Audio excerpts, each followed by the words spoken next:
네, 반갑습니다. 펜경장입니다. 제가 저번 달에 타 채널에서 소소하게 좀 인터뷰를 진행을 했었는데 거기에서 알아보시는 분들이 많더라고요. 일단 그분들한테 감사의 말씀드리면서 영상 시작하도록 하겠습니다. 오늘은 리플의 간단한 승소 소식을 하나 전달드리고 내일 오후 11시에 예정되어 있는, 그러니까 내일이죠, 코인베이스 나스닥 상장을 말씀드리면서 지금의 장세를 설명드리고 내일부터 당장 어떤 코인이 상승세를 받게 될지, 그러니까 상승세 바통을 누가 이어받게 될지 설명드리면서 알트코인 추천을 드리도록 하겠습니다. 현재 보고 계시는 기사가 코인베이스 상장에 관한 기사고, 여러분들이 잘 아시다시피 이번 기사로 인해서 비트코인을 포함한 코인베이스에 상장되어 있는 코인들이 크게 상승세를 받고 있습니다. 그 대표격인 코인들이 업비트를 보게 되면은 우선 최근 상승세가 좋았던 이오스부터 시작하게 됩니다. 그래서 이오스 코인이 있고 라이트 코인, 비케, 그리고 이더리움과 이더리움 클래식 같은 코인들, 이런 메이저 코인들이 주목을 받고 있습니다. 지금은 메이저와 준메이저 쪽으로 상승이 진행되고 있지만 이후부터는 준메이저 이하급 코인들 또는 준메이저를 포함해서 약간 로우캡 부분, 그런 부분으로 상승 흐름이 이어질 것으로 예상하고요. 오늘 영상 끝까지 보시면서 그런 코인들, 그런 알트코인들 분석 놓치시는 일 없으시길 바라겠습니다. 제가 그러한 코인들을 말씀드리기 전에 리플에 관한 소식부터 말씀드리면서 시작하도록 하겠습니다. 우선 리플이 SEC 법적 분쟁, 그 전에 테트라곤, 이 테트라곤사와 법적 싸움에서 승소를 했습니다. 이에 따라서 테트라곤사는 리플넷사에게 38억 원의 소송 비용, 즉 변호사 선임 비용을 이제 리플사에게 주어야 하는 상황인데요. 이 소식 덕분에 오늘의 리플은 코인베이스에 상장되어 있는 코인이 아님에도 불구하고 지금의 상승세가 나와주고 있습니다. 물론 지금의 소식, 오늘의 소식보다 이전에 있었던 SEC 요청이 기각되는 리플 쪽으로 유리하게 흘러가는 그 내용으로 소송이 전개가 되고 있어 지금의 리플이 가격이 급상승을 했지만 지금의 소식 또한 별개로 상승 영향을 주고 있다는 점을 인지해 주시고요. 제가 앞서 설명드린 바와 같이 리플이라는 코인, 이 리플은 SEC와의 법적 분쟁에 있어서 이것을 전문적으로 분석해주는 변호사에 따르면 리플이 이더리움과의 기술적 연동을 잘 이용하면은 리플은 반드시 승소할 것이다, 이런 식으로 표현된 적이 있습니다. 그리고 그에 따라서 아마 지금의 흐름으로서는 SEC가 리플넷사에 합의를 요청할 것이다, 이렇게 표현을 해주었다는 점 다시 한번 말씀드립니다. 그리고 참고로 변호사 이름은 제레미 호건이라는 점도 말씀드리겠습니다. 자, 그 다음 오늘 가장 중요한 내용인 코인베이스입니다. 코인베이스가 왜 중요하냐면 이 코베 자체가 상장함으로 인해서 업비트에 상승 영향을 주고, 그러한 코인들은 코인베이스와 업비트에 동시 상장되어 있는 코인들이 다수 존재하기 때문입니다. 예를 들면 여기에 비트코인과 이더리움을 제외하고 말씀을 드리자면 에이다 같은 코인 8.86% 상승을 했죠. 그리고 오늘 라이트코인 상승률이 좋았습니다. 그리고 스텔라룸에는 리플과 좀 커플링 되는 느낌이고, 이 밑으로 비케도 있고 이오스도 있습니다. 이오스는 거의 2배격으로 상승을 했죠. 이렇게 이오스 코인 외에도 정말 많이 상승한 코인들이 밑에 더 존재하게 됩니다. 그래서 점점 밑으로 내려보면은 메이저 코인 외에 준메이저 쪽으로도 상승이 진행되고 있다는 점을 알 수 있는데, 여기서 알 수 있는 건 밑으로 내릴수록 상승량은 크지 않은데 지금 현재는 메이저 코인과 준메이저 코인격, 이런 코인들의 상승량이 좋습니다. 이 말은 제가 비트와 이더를 제외한 알트코인은 늘 순화된다라고 표현을 드렸던 적이 있는데요.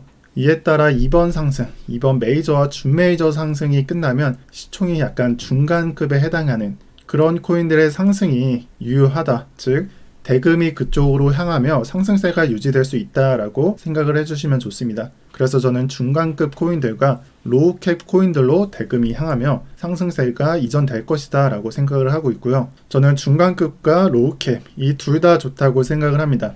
다만 잘 아시다시피 시총이 가벼운 것들은 변동성이 좋으니까 상승세가 나오면 보다 더 높이 올라갈 수 있음을 말합니다. 그래서 중간급으로 생각한 선별한 코인들부터 말씀을 드리자면 여기 보시는 베이직 어텐션 토큰, 그리고 그 밑에 제로엑스, 그리고 로우캡으로 생각하는 코인들은 이 밑으로 내려보면은 카이버 네트워크나 시빅 등이 있습니다. 참고로 비트마켓은 배제하고 원화코인만, 원화마켓만 고려했습니다. 그래서 NKN 같은 사토시 마켓에서 거래할 수 있는 코인은 배제를 하고 말씀드립니다. 이것을 토대로 저는 코인 마켓캡에 가서 거래량을 확인해 보니 이 0x의 경우에는 시장을 눌러주고 그 다음 거래량별로, 거래량 순위별로 제가 체크를 해 보았습니다.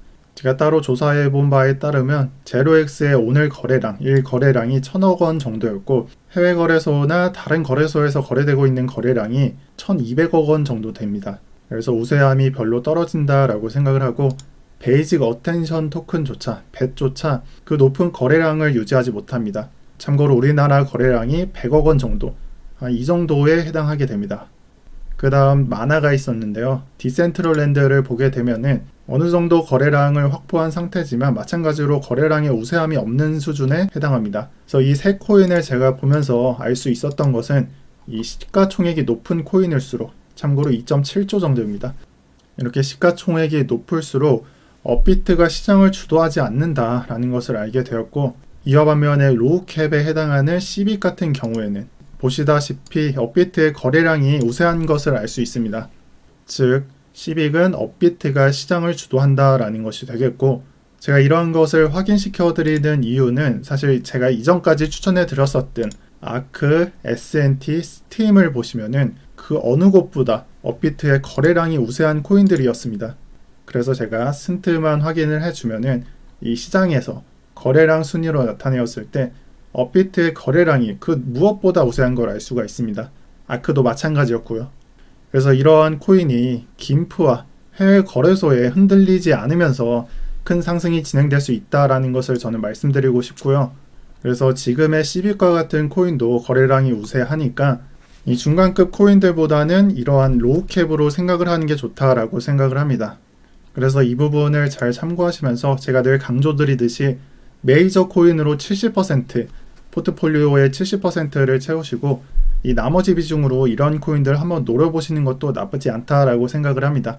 다만 매수를 진행을 하실 때 참고로 일봉입니다. 시빅의 일봉에 해당하고 이전에 있었던 양봉의 시가 수준, 이 시가 수준과 가깝게 매수를 진행하셔서 지금의 상승 흐름, 메이저의 상승 흐름에 넘어오실 때 매매를 하시면 좋을 거라고 저는 생각을 합니다. 그리고 이 외에도 번외격으로 제가 생각하는 것은 지금 보시는 사이트는 플립사이드 크립토입니다. 이 플립사이드 크립토는 코인베이스와 연관이 되어 있는 그런 사이트고요. 플립사이드 크립토의 A 클래스에 있는 코인들도 한번 생각해 보셔야 한다고 생각을 하고, 저는 그 중에서도 라이트코인 밑에 있는 이 아크코인을 따로 생각하고 있습니다. 이 플립사이드 크립토는 DCG 코인베이스를 통해서 지분관계에 엮여있는 상태니까 한 번쯤은 고려해 봐도 좋다라고 생각을 합니다. 자, 그래서 마지막으로는 비트코인 시황 드리면서 마무리하도록 하겠습니다.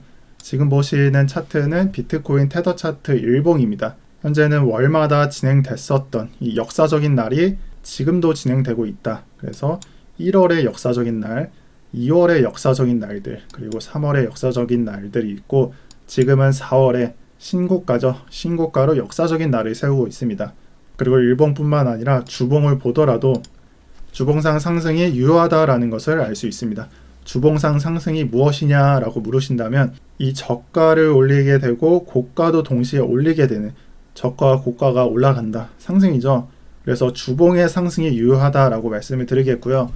이러한 상태에서 많이 올라왔으니까 즉 67,000, 7만 달러에서 조정이 진행된다, 이렇게 생각하는 건 좀 당연한 거고, 여기에 따라서 언젠가는 조정이 나오겠지만 저는 큰 조정은 생각하고 있지 않습니다. 그러한 이유로는 보조지표를 보여드리면서 설명을 하도록 하겠습니다. 이 MVIV-Z 스코어, 여기 보이시는 MVIV-Z 스코어 값은 제가 요즘에는 보여드리지 않은 보조지표인데요.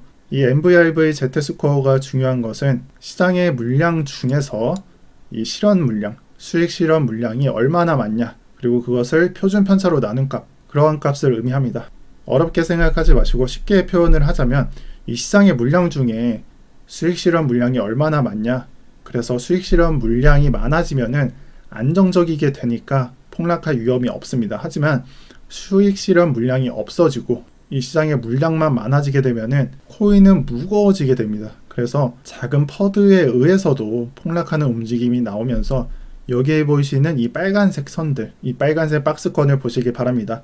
이 빨간색 영역으로 갈수록 폭락이 나올 확률은 거의 100%에 육박한다라고 이해를 하시면 됩니다.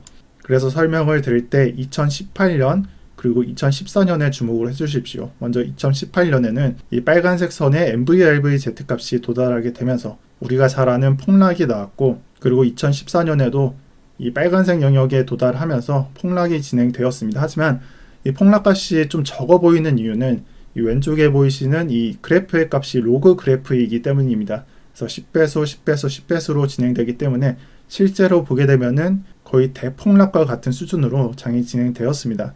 이러한 것을 보시고 지금의 값을 한번 보시기 바랍니다. 그래서 지금의 값을 좀 키워드리자면, 지금의 값을 보여드리자면 1월과 2월의 값과 비교되게 지금은 좀 안정적인 값을 나타내고 있습니다. 옆에 5점이 나오죠. 그리고 위험 수치는 7.5부터 시작이 됩니다.